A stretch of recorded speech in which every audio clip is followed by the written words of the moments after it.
What's fluttering, guys? I'm Fairy Ace, and welcome back to another episode of Crafting with Ace.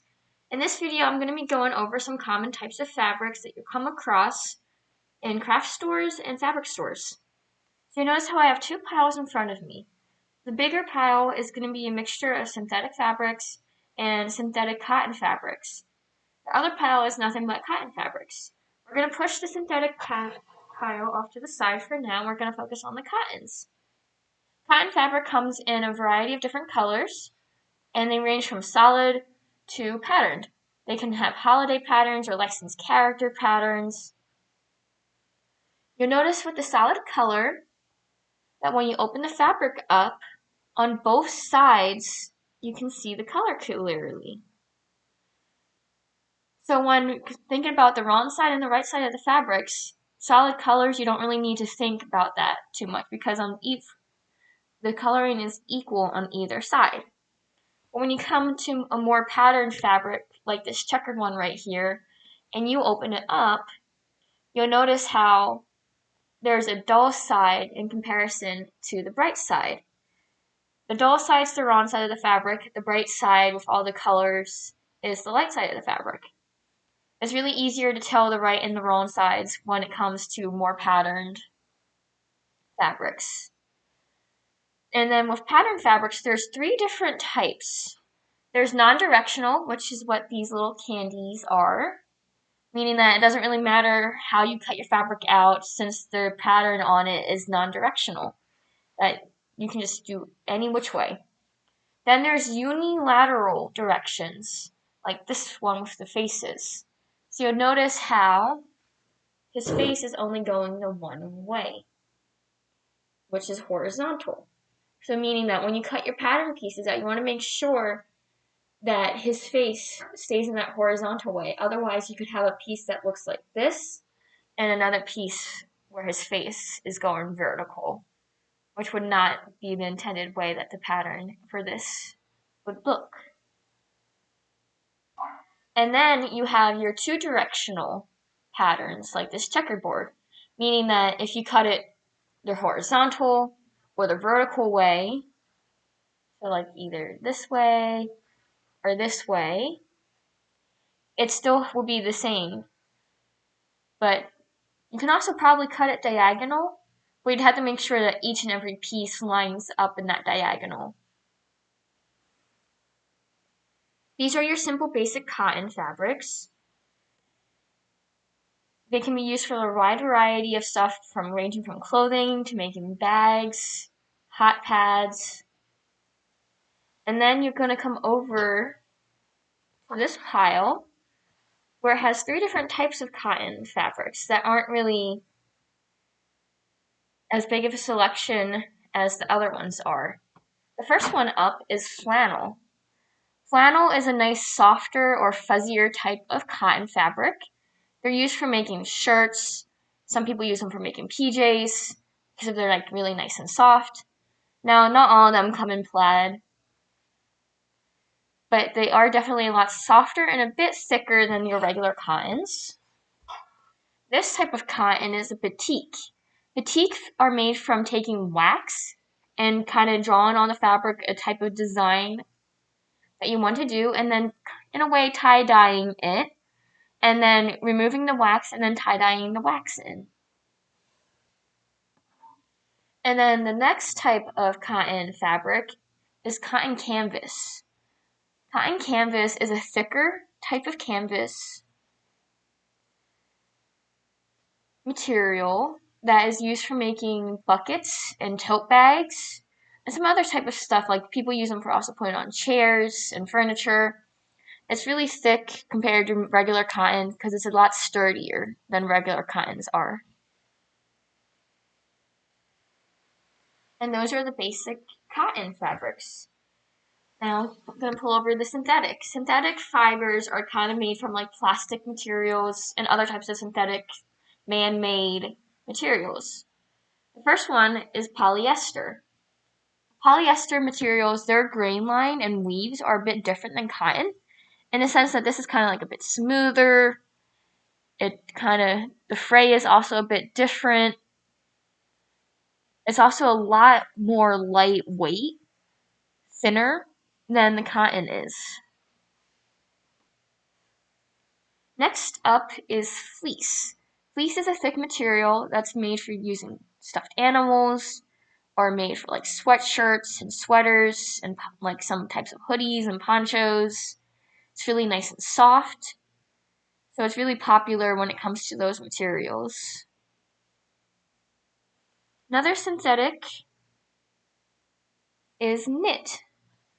Knits are made for using leggings, stretchier shirts, stretchier pants, sweatshirts, sweaters.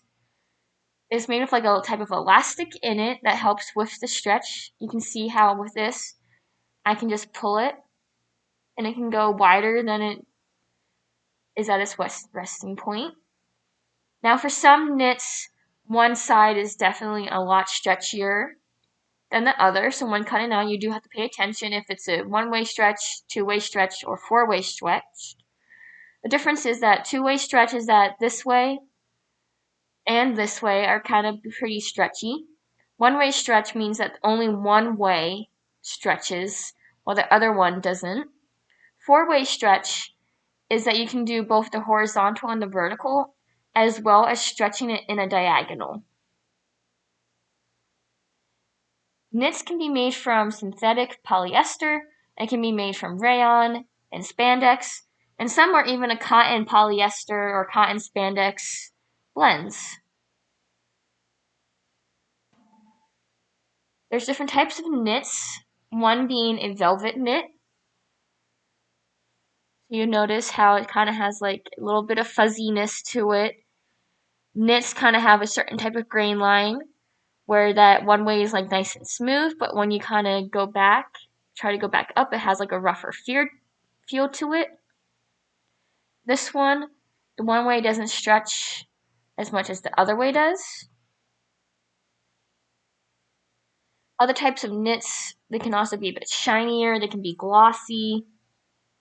Some of them are soft, some of them are not as soft or a bit tougher.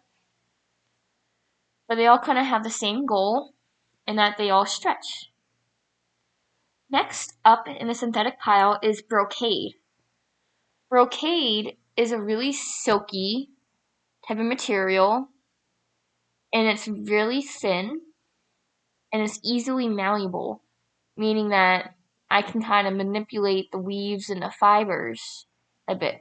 So when cutting it out, it's best to use pinking shears so that it doesn't really fray as much, and then you have something heavy weighing it down so it doesn't kind of move around on you.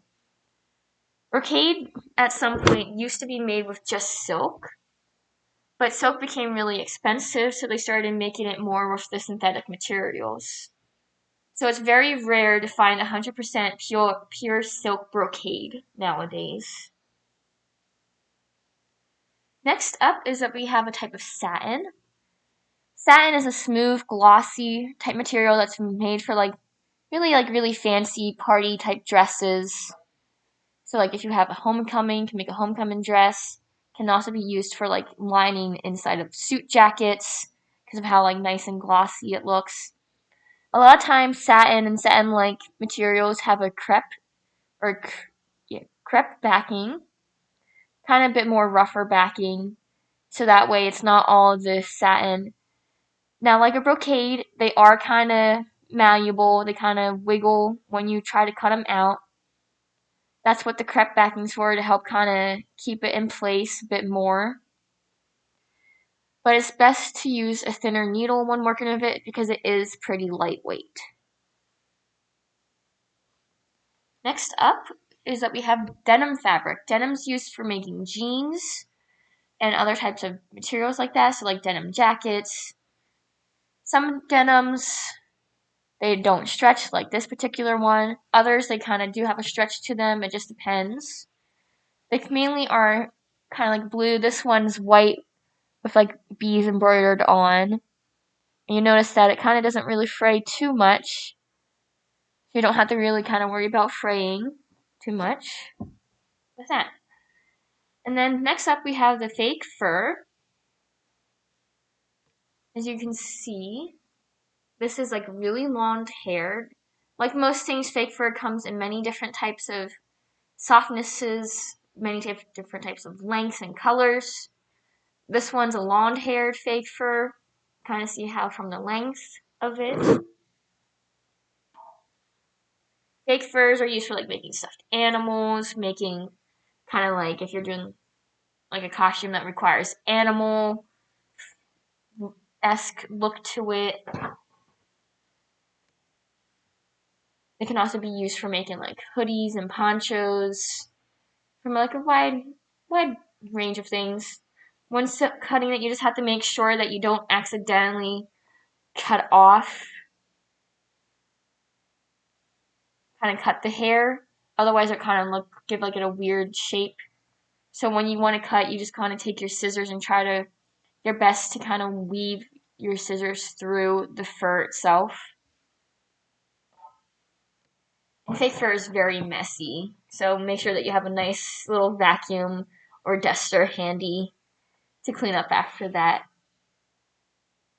And that's basically all of basic fabrics. If you have any questions, make sure to leave it in the comment section. Make sure to like the video and subscribe. And see you next time.